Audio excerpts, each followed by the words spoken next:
Good morning students. एक point अपना रह गया, पास्ट एडजस्टमेंट। पास्ट एडजस्टमेंट या adjustment in the closed account. Adjustment in the closed accounts. Students देखिए, कभी कभी हम फाइनल अकाउंट बना लेते हैं और उसके बाद में हमें पता लगता है कि बुक में कुछ एरर रह गई, कुछ ट्रांजैक्शन लिखने से रह गए।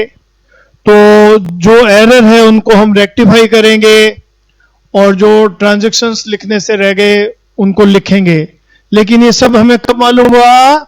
फाइनल अकाउंट बनाने के बाद, यानी प्रॉफिट एंड लॉस अकाउंट बनाने के बाद हमें मालूम होता है कि बुक्स में कुछ एरर हमारी रह गई, कुछ ओमिशंस हो गए, कुछ गलतियां हो गई, कुछ ट्रांजैक्शन लिखने से रह गए।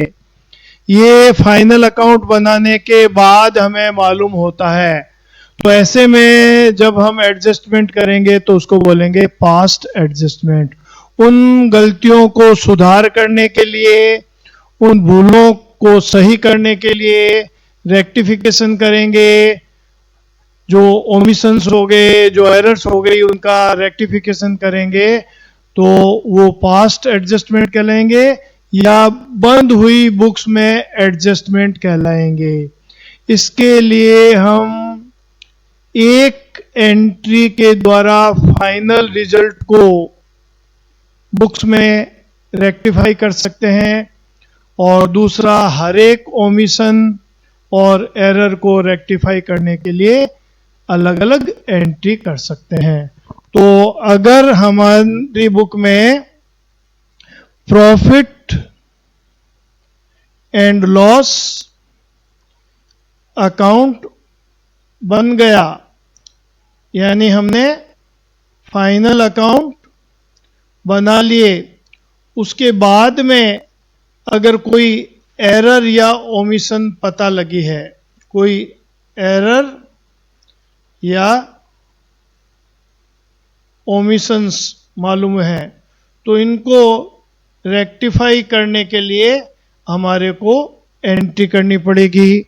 अब ये हम एक सिंगल